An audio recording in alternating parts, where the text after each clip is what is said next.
overtime.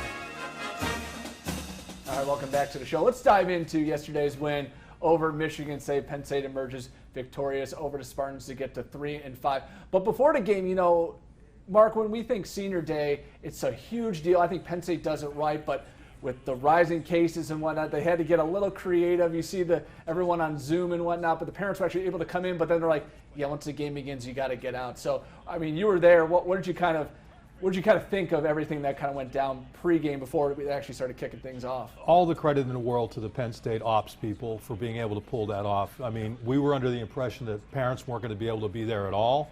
To be able to bring those parents in, even for a limited amount of time, and then to do the classy stuff they did. They had videos on, actually, for people who couldn't see it, in the stadium of the parents talking to their kids. So to be able to do that, I just can't imagine how much that meant. Now, I know it's obviously difficult for those players to kind of have what was their last, well, it really wasn't their last home game, but what was their senior day played with no fans. But in some way, could that end up being more memorable because it was special kind of in its own unique way? But all credit to Penn State ops people for pulling that off. Yeah, I'm so confused by the whole situation. And you turn on the Army-Navy game, and there is a significant crowd there. Obviously, in the South, nothing seems to matter. I don't know why you couldn't have given one family per section and spread them out. 107,000 seats stadium, yeah. I agree, and Penn State's always put their best foot forward in that kind of, but then they really didn't come out as maybe, the kind of emotion that maybe you thought they would. And I don't know what's happened in the first half of a lot of games this year. They played so hard when they get down. And I think that's something that going forward, as they evaluate the whole on-the-field performance this year, that they need to address. They're allowing 20 points in the first half and about 9 in the second half. Roger, what happened in the second half? Why was this game so much different than the games where they did fall behind earlier in the season, not able to pull those out? In the second half, they just dominated Michigan State. I believe they scored 3 points in the second half. What are you seeing on Game 8 that you didn't see maybe Game 2, Game 3, Game 4? A lot of pride, an awful lot of pride. There were some verbal pyrotechnics in the locker room at halftime. I would imagine that would be a nice way to say it. But these guys have gone through the perfect storm of adversity for more than 5 weeks. I don't know everything they had to go through during practice, even preseason. Well, no, you're not going to have to. Well, we're going to play. Well, no, we're not going to play. What do you think if you're a kid like that? I don't know. Then you get into the whole rigmarole of practice, some semblance of organization as best as you can get, only to come up on the short end of the stick 5 weeks in a row, hurts your confidence, pyrotechnics at halftime with Michigan State, and then pride. You're doing it for pride, you're doing it for momentum, and there is still football left to be played at Penn State.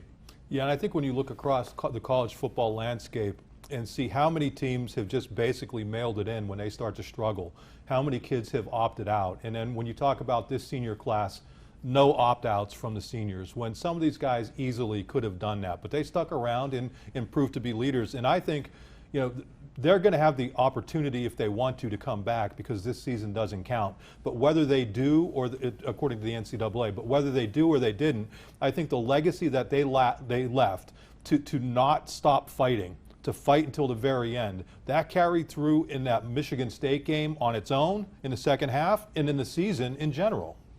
Roger, I want to ask, for someone who's been doing this for 35 years in the Penn State booth, to not have fans in Beaver Stadium and to be doing a pregame show and sitting there with Jack and Steve, how bizarre has it been for 8 games? And now we'll have a 9th and hopefully maybe a 10th game for Penn State. But just when you think Penn State, you think Beaver Stadium, 107,000 people, but you have maybe 500 people in that stadium. On a normal Saturday, which I miss, we actually do the pregame show outside of the stadium in front of the Jordan Center. And folks come up, they're tailgating, they'll bring a refreshing beverage possibly, or some snacks or something. And you have an opportunity, number one, to talk to guys that do the play-by-play and the color. Steve is outstanding in his job. Jack Ham is a Hall of Famer for more than one reason. And to introduce those people to Steve and Jack and bring them a little closer to the program that they love, boy, I miss my people. I just miss them. I'm sure they miss you too, Roger, because you are the perfect host for a lot of those questions and your insight and your knowledge and your humor.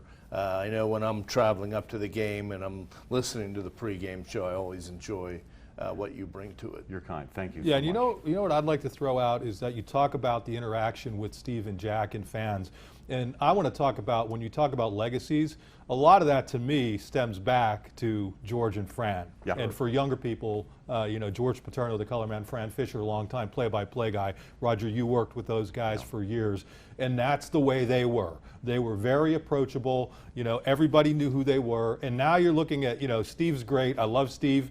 But then you look at Jack Ham, who's a Hall of Famer, and you could go up and just say hello to a Hall of Famer. Well, Steve's a Hall of Famer too, I guess. Sure. But that is, the whole Penn State radio legacy has just been terrific, and it's been very fun to interact with all of you guys throughout all my years on the beat. It's family, and it always has been. It's how it was presented to me.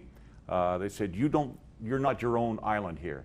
You work within the family, and we'll take care of everything, and everything will take care of you. It's worked out exactly that way, and the folks that I've had a chance to meet and to introduce to the coach or to Steve or Jack, it's the best job ever. All right, still ahead on the show. Regardless of what happens this week, will it be time for Penn State to call it quits for football in 2020? Also, what are the benefits of playing a bowl game in a pandemic? We'll discuss all that next.